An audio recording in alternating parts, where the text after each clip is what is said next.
Greetings, I'm Dak Rulo, I'm Christy Doff. and this is the first episode of the Overwritten Book Club. And for tonight, we are reading the first 4 chapters of Niccolo Machiavelli's The Prince. This is one of the most famous works of political philosophy. It was published posthumously in 1532, 5 years, I think it was, after Machiavelli's death. And it describes the proper role and behavior of a head of state. Machiavelli refers to a prince specifically, but it could apply just as easily to a king or to in modern political terminology, a president, a prime minister, etc., any sovereign head of state. And what I thought was interesting, where I think we should begin, is that I read this book for the first time 3 years ago. I finished it actually before my first trip to Washington, D.C., interestingly enough. But this was your first time, it is your first time reading The Prince. And so what I was wondering is, before we get into it, what were some of the connotations that you had in your mind about Machiavelli? We hear the word Machiavelli and Machiavellianism in the news quite a bit. What were some of the images that came to your mind? Honestly, I always kind of thought of like a Nero type figure. When people would use that as a descriptive word of like current day leaders, of like, you know, it's obviously this book must be about a dictator and incredibly cruel and harsh. And I really didn't know much about it, or that there was maybe a little bit more thought behind it than just this like evil villain in the corner, like looming over everybody. Yeah, it seems like Machiavelli has almost become a synonym for Hitler in a sense, which is interesting, because this is not something new. This didn't just begin with the Trump era. Right. This was going on even shortly after Machiavelli's death. This was happening in Shakespeare's time. Was the term Machiavelli was basically a synonym in those days for the devil. I read the book recently, The Myth of the State by Ernst Cassirer, and there was a significant section of the book dedicated to the history of Machiavellianism, how Machiavelli, even in his own time, was, or after the publication of The Prince, was recognized as this evil figure, this diabolical force of malice and dark energy and all of these other things. But like you said, there's a lot more thought to what is in the book. There's a lot more nuance to it. Yeah, and I think as we even just go through these first 4 chapters, and as we go on with this book club, we're going to discover that many countries that we think are good people are actually following these rules of the prince, and how to hold on to their lands and their kingdoms. Yeah, it seems like powerful nations, in some sense, they follow the advice or the program that Machiavelli lays out in The Prince for how they're to maintain their power and their rule, but in other instances they don't. And the tentative conclusion that I have is that maybe America would be better off if it followed Machiavelli's rule to the T. Yeah, and it was, as we're going to discuss, we've noticed some things that America does do, but not quite all the way, like you said. Right. So before we start talking or quoting from the book specifically, it's interesting to note that regardless of the term we want to use here for the sovereign head of state that Machiavelli assesses, he refers to a prince. He's talking about a system of government that is obviously not democratic. He's referring to a principality, but it's obviously not a republic. It's not a democracy. It's not a system of government where the people are expected to have some sort of say in how affairs are run. Right. This is not, you know, as we said, the United States does follow this. Allegedly, the United States is a government for the people, but we're still kind of out on that one. I think it is interesting how in this he makes the differentiation of republics versus principalities, but as we can see, the two are blended. Well, what's interesting is that right off the bat, you have something that I think would make a lot of people not want to read the book. You have a lot of these, the people in the political underground, the progressives, and all of these so-called political activists, they are obsessed with the concept of democracy. They think that democracy is a virtue. I've always been very skeptical of democracy. Every great philosopher that I'm aware of was a huge skeptic of democracy. And so right away, you have a lot of people who would refuse to consider any of Machiavelli's arguments because, if he doesn't think that power should be concentrated in the masses, then therefore he must not know what he's talking about. But I think that his analysis of a principality is obviously pretty well grounded. Right. And I don't know if, I mean, at this time, he's basically examining principalities. He's not examining republics per se. And so I think he's going to talk about what he knows. well, I mean, the French Revolution is still about 200 or 300 years away by the time he wrote this. So I think scolding him for not being a Democrat, lowercase d Democrat, I don't think it's historically accurate. Right. But anyway, what's interesting is one of the first quotes we have from him is where he's actually talking about revolution. And here's the exact quote. What happens is that men willingly change their ruler, expecting to fare better. This expectation induces them to take up arms against him, but they only deceive themselves, and they learn from experience that they have made matters worse. This follows from another common and natural necessity. A prince is always compelled to injure those who have made him the new ruler. So, just what are some of your immediate reactions to that? Well, with this, I mean, I immediately think of what has been going on right now in our country, in America, how we think that whether it's on the state level or national, federal level, we always think if we get the other guy in there, things are going to get so much better. That's just how we've been operating, I think, in every election in my lifetime that I can remember. Yeah, so he's talking about a revolution here, but in a democracy, I think that we tend to look at an election as if it is a revolution. Like 2020, the Democrats convinced themselves that they led the revolution against Trump at the ballot box. You heard about the Bernie revolution, even the Ron Paul revolution, which I think revolution and democracy are mutually exclusive. But he says that when the masses have their revolution and change their ruler, they expect that that the country is going to get better, but it inevitably does not. And so now that they have the new ruler in power, they are going to take up arms against him. And so what he's talking about here is how the prince, meaning the conqueror, the colonialist or the imperialist who takes over this new country, the masses in many cases could welcome him as the conquering warrior, saying, oh good, he's going to get rid of the corrupt administration that we had to deal with previously. But then once he takes over, they see that, hey, here's the new boss just like the old one, and they are disillusioned with him. Right. And I think as what we've seen, what happens in America, as when your guy gets in power and he gets a little too much power and he exercises something a little, just on that fringe of gaining a bit more power, and your side is okay with that, inevitably when the opposite side gets in, they're going to grasp on that power and take it even further. Yeah. And so we see this power grab going between the two parties here in the United States. That inevitably, I think, is going to turn our presidential position into some sort of a realistic dictator, not just this slanderous thing we like to call Trump or whoever's in office. Yeah, that was something I wrote about a lot at Overwritten, was the idea that Trump has taken the presidential abuses up to a certain extent, and now all future presidents can be at least as abusive in their approach to presidential power as he was. But what's also interesting is the idea that the failed revolution inspires disillusion among the people.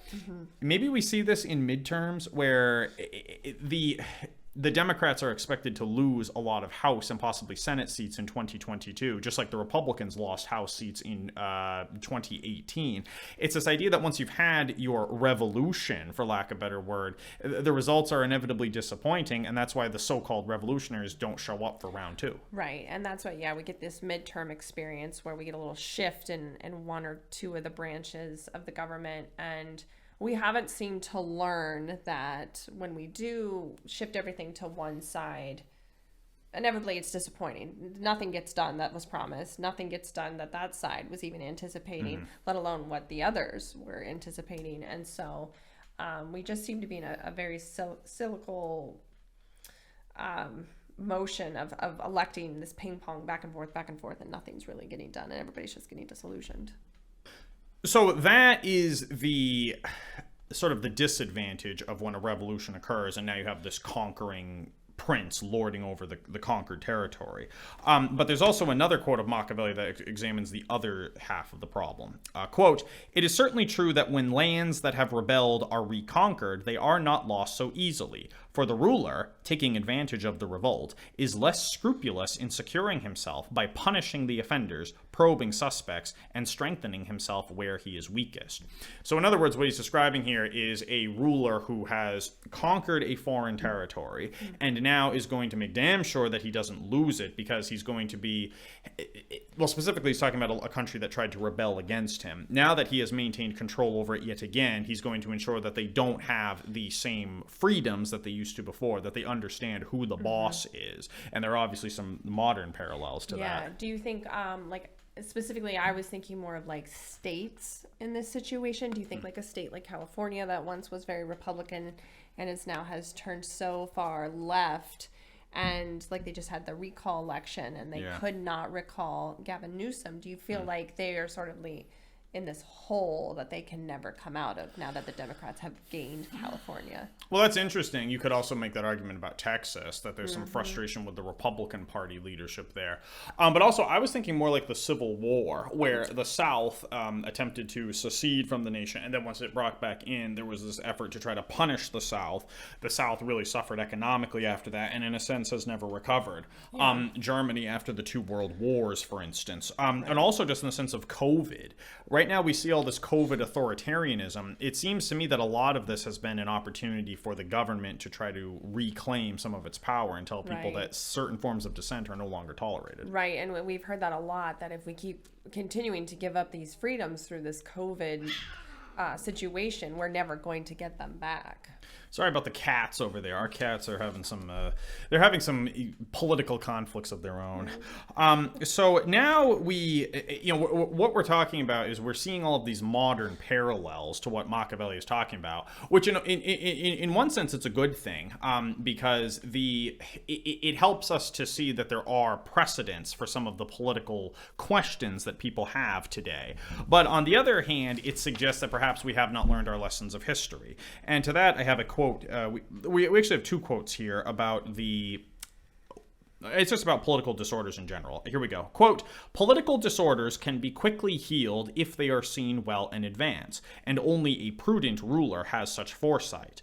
When, for lack of a diagnosis, they are allowed to grow in such a way that everyone can recognize them, remedies are too late.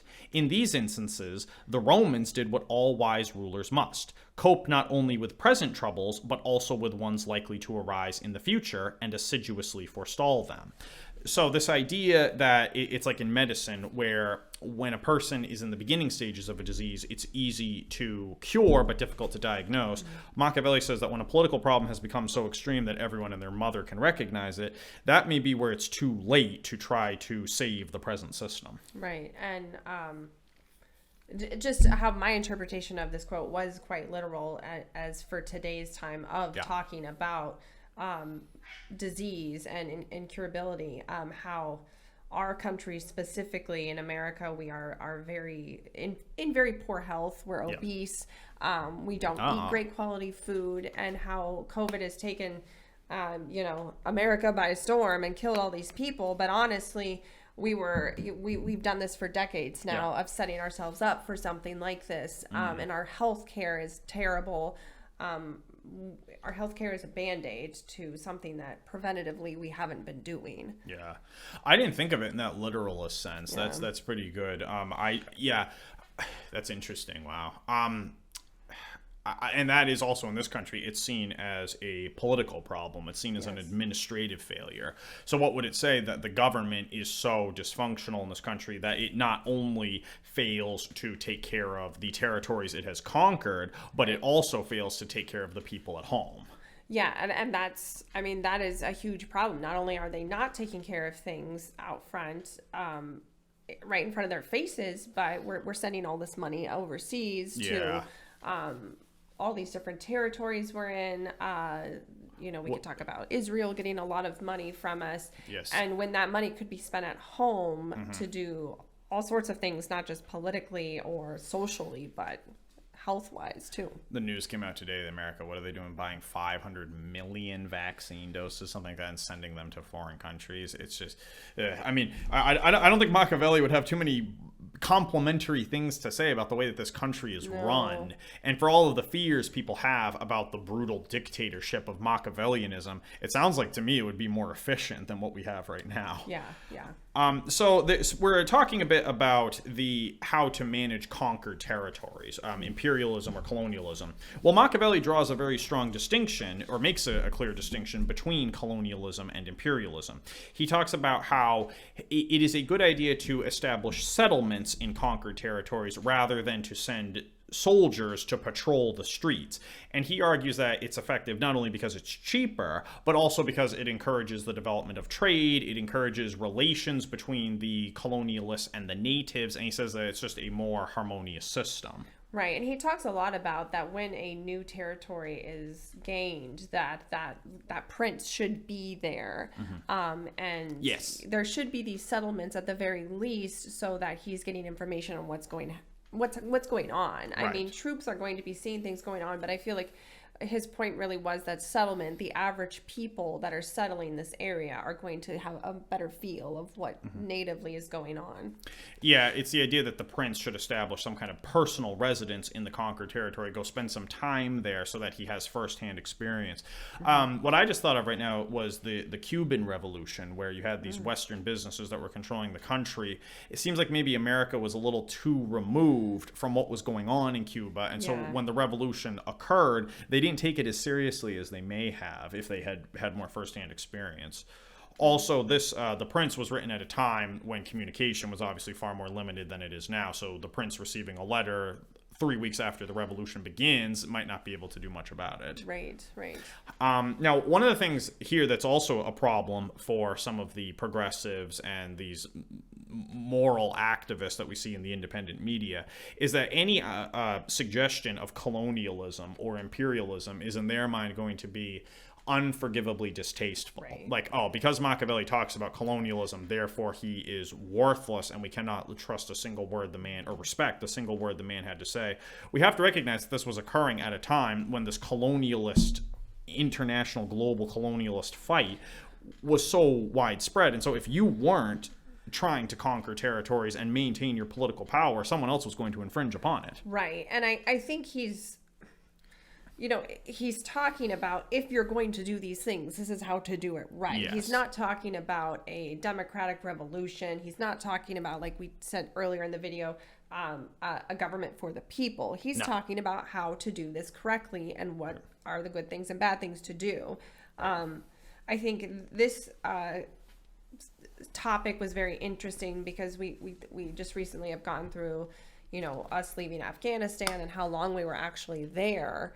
While we did have Americans there, it was, I wouldn't consider it a settlement. It was purely troops based there. And that's what we do. That's our foreign policy, is we have military bases all over the world. We send troops there. Maybe you could say there is, as a byproduct, a little bit of a settlement because typically the families are moved to the bases. But we're not in the business of settling into these areas. We're in the business of putting troops into these different areas of the world and maintaining a presence. Yeah, it sounds like the issue with American foreign policy is the imperialist element, not necessarily the colonialist element. And we're not here to embrace colonialism and say that it's such a grand thing, but obviously it's preferable to the violent nature of imperialism. This is, after all, the big problem with Libya. It's not per se that America assassinated Gaddafi. It's that the country was left in absolute ruins. They certainly didn't establish trade and develop a growing economy there. It's the problem is so much more elaborate than just the violent issue. Right. And I think that could be a big difference between like British colonialism and what American imperialism is that when the British Empire was at its peak, it was settling these areas, and that's why we have sort of these white people that live in mixed ethnic cultures now because of those British colonies. Right, as opposed to the idea that there's not going to be any Western tourism into Afghanistan or Iraq or something like that, as opposed to a more developed nation like Thailand. You might even see something like that in South Korea. So, some of the more specific problems that Machiavelli was talking about. Machiavelli says that there are several mistakes when a conquering when a conquering nation invades another. He refers specifically to the failures of Louis XII, who, when he was ruling France, attempted to conquer certain Italian territories and made a mess of everything. He says that these are the mistakes. He says that when a conquering nation enters another, it must not destroy all of the weaker factions that remain once the primary political authority has been abolished. This is because if you wipe out all of the competition, then you create a vacuum in which it is either you or the next nation that wants to come in its stead. Mm-hmm. And then the next mistake is to increase the power of established institutions that remain. The example that Machiavelli gives is how Louis XII empowered the church in Italy, which when he began to lose some of his control over the Italian territories, the church was able to say, hey, we can help you to lead a revolution against him. Yeah, and if you, I believe this is right around the time of like the Borgia Pope, and if you know anything about that time period, the church was really gaining some power, and their army was really getting built up and starting to engage in some of these nation type wars with them. And I mean, they basically became another nation warring with these countries. Yeah, the institution of the church, as we understand it, didn't really come out until the year 1000 or 1100. And so Machiavelli, writing in the early 1500s, not exactly a recent institution, the church, but certainly more recent than it is to us today. Right. Definitely gaining power at this time and sort of becoming its superpower. Yeah. He also says, he makes the mistake, he mentions the mistake we talked about earlier. Louis XII did not establish personal residence in Italy, and so he wasn't able to gain firsthand experience of what was happening, failed to establish settlements there. And also the big one, which ties into the imperialist issue we were talking about, he was dispossessing many of the natives of their own homes. This is something, of course, we saw in Libya, was that so many of the people there lost their homes, their jobs, etc. when American missiles came in and just reduced the country to rubble. Machiavelli suggests that a proper, respectable colonialist power is not going to just run rampant and burn houses down, because you have to have some kind of national social stability once you have taken over. Right, and there has to be a fine balance of the people that are dispossessed from their homes. If you have too many of them, they are going to inevitably band together and aim their grief at you, as well deserved. But if you're only doing it to make a settlement, and there's few and far in between, and they're scattered across that land, then the worry or the threat of them coming after you gets a little bit lower then. Right. There was also, there was the concern that if you have large numbers of people who are dispossessed and they have nothing to lose, then they're naturally going to band together in order to try to thwart you, the colonialist power. Whereas if you dispossess only a few people, then their voices are not going to matter very much amongst the multitude. We see plenty of examples of this. Just take the independent media, for example, with the Julian Assange situation. The mainstream media and the mainstream culture do not care about Julian Assange, so the few people like us who are speaking out and trying to speak out on his defense, the voices are lost amidst the multitude, because what does it matter to the other people living their lives? So they're not going to put their lives on the line for an issue such as this. He says that a similar approach should be taken in a colonialist system. Yeah, that's a really interesting. As we were talking about that, I started thinking about Julian Assange and how really the people that supported him in WikiLeaks have become the minority now, as opposed to a decade ago when the majority of people, the left, celebrities even, were cheering him on.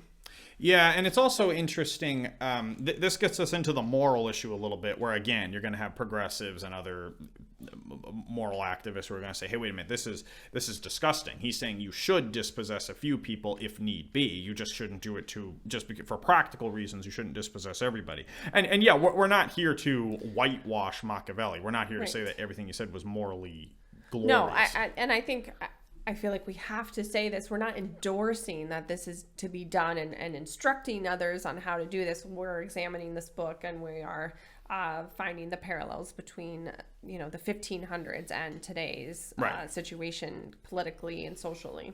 Right, but if a modern political force like the United States were to follow these instructions, certainly the damage in these nations would have been mitigated. Yeah, significantly. So we'll move to the next part of it. Machiavelli says that there are two main types of principalities. There is a principality where the prince is surrounded by subservient subjects and ministers who help him to govern. And then there are principalities where the prince is surrounded by nobles who are placed there by lineage. So in the former system, you have the prince standing at the top, and beneath him are a bunch of these subjects and ministers. The prince has greater authority in this system, but it is easier to lead a revolution. Is that the he says that it's easier to lead a revolution against the prince because the subjects and the ministers can be inspired to go against him. Whereas if you have a system where the prince is surrounded by nobles who have been placed by lineage, the prince doesn't have as much power, but those the nobles who work with him are going to be much less inclined to work against him. Right, because if the ministers and people who are helping him govern are appointed by him, there really isn't that like love between the subjects and those ministers, whereas the nobles, they've had states and subjects for, you know, their whole family's existence, their whole lineage, centuries possibly. Yeah, are like they have their own subjects that have vowed to protect and fight for them. So you're going to have a little bit more of a split between the subjects of that country the prince is reigning over, because they're going to have their governor of sort of who they've pledged allegiance to. Right. I feel like maybe I didn't word that very well. It's in the first system, you have the prince standing at the top, and beneath him are a series of subjects and ministers. So the prince has great, almost absolute authority, but those people beneath him could be induced to rise up against him. Whereas in the alternate system, you have the prince being on more or less an even keel with various nobles whose families have served in the government for decades, if not centuries. And so the prince doesn't have as much power, but because those nobles are embedded within the institution, they're going to be less inclined to lead a revolution against him were there to be a competing colonialist power. Right. And this kind of reminds me of what we would call the deep state a little bit, where we saw with Trump that if he was attempting to change American policy in one way or another, and you had these people who were loyal not to him but to the system, the establishment of American government, and so they were less inclined to work against him. And or they were less inclined to work with him. They were not going to be interested in making structural change. Right. Yeah, because when you have this one prince who is kind of on his own against everyone else, the nobles, he's not going to have that great authority. There's a quote here we have. You see, all slaves bound in loyalty to their master, so it is much more difficult to corrupt them. And even should they be corrupted, one cannot hope to make much use of them, because they are unable, for the reasons already given, to draw the people after them. He's talking there about how the nobles and the ministers, their relationship to the masses, the masses may not have the same affection for people who were just randomly appointed by the prince, as opposed to people who have served in the government for decades, if not centuries. Right. And that I mean, you can look at like the military-industrial complex as, you know, all these people that work for that area of the government, Virginia, Maryland, you know, DC spreads so far and wide, and is basically those communities are thriving off of that industry. And so if you start to mess with that, if you start to mess with people's jobs and where their money's coming from and how they can't live their fancy lives, you're going to get a lot more pushback. That also ties in what we were talking earlier, or just talking about earlier, the idea of settlements. There's sort of a domestic colonialism here in the United States, where a lot of American cities have a military base, which results in an economy that builds up around that base. There are cities that will build around domestic military operations, like San Antonio is a great example of that. It's a huge military town. That's why there are all those businesses, restaurants, attractions, zoos, etc. It's fostered in a sense by the military establishment. Right. And so pretty much the last question I guess I was going to come to here was, for you, reading this for the first time, do you see this as being more helpful than reading modern commentary? I mean, I'm not talking about garbage commentary like CNN. I'm saying that we have a lot of these people who profess to provide the truth about what's going on. You know, Caitlin Johnstone, people who write for the Gray Zone, etc. And they claim to tell you the hard facts and to give you the real information that you need. I think reading this classical political philosophy is much more illuminating, but I wanted to get your sense. I your do too, reaction. but I enjoy history. I enjoy learning about these historical actions. I actually do enjoy European history too, so I find this interesting from the tidbits I've known and studied. So yes, I find it interesting, and now I feel like the more that I have come to be more woke to what's actually happening in our country, I think I enjoy it on a whole nother level. So had I read this book 10 years ago, I would not have gotten out of it what I am right now. Yeah, I'm definitely getting a lot more out of it than I did 3 years ago when I read it. It was almost exactly 3 years ago I read it, and that was before Assange was even apprehended, so it was a totally different experience for me. But yeah, I think it's interesting to see that a lot of these issues that we're having now politically, there is a historical precedent for them. And I think what that does is that's helpful to pull us out of the frenzied immediacy of the modern political culture, where we really think that we're living in this dire situation where if we don't solve this problem right now, the whole world's going to fall apart. And just reading this, something that was written in a state of calm contemplation hundreds of years ago, says to me that that type of manic desperation is really misplaced. I think we like to think that we are the first generation that is going through all these trials and tribulations, and things are just the worst, and no one has ever had it so bad, and it's just, the United States just doesn't give a fuck about anybody. What are we going to do? And, you get on social media and everybody's just screaming to the walls about how wrong everything is. When you take a step back and you read these things that happened 500-600 years ago, and you think, wow, this is way worse. Like, this was a way worse time for somebody who was lower class and living through different nations warring and the territory they lived in being taken over by one prince. And they didn't have political rights or representation. Right. And, at any time, any army could just come through and burn your village down and steal your children. And it's just like, when you take a step back and you read this and you see what's happening, I think it gives you a lot of perspective to what's happening now. Maybe it makes you a little bit more cynical to what's happening now, but I think it gives you a good, real perspective of, okay, what we're going through it can be bad, but let's maybe calmly think about it instead of this frenzy that we love to get in on social media right now. I think we also like to congratulate ourselves and say that we're the first generation that thought about anything. Yes. And what I find is that the philosophers of yesteryear were a lot more learned than Caitlin Johnstone or the people who write for the Gray Zone. I think that they had a lot more useful things to say than anybody who's writing today. Yeah, I think we like to think that before the internet, nobody had an intelligent thought. Right. And we are now unfortunately raising generations of people who are not reading books. No. And we think, or studying history. They're very anti-historical. Yeah. Nothing of interest occurred before the American Empire emerged in the 1950s. And, we don't want to talk about the European philosophy of what was happening during this time period. No. And that is only going to be to our deficit, that we don't have generations of people reading these types of books.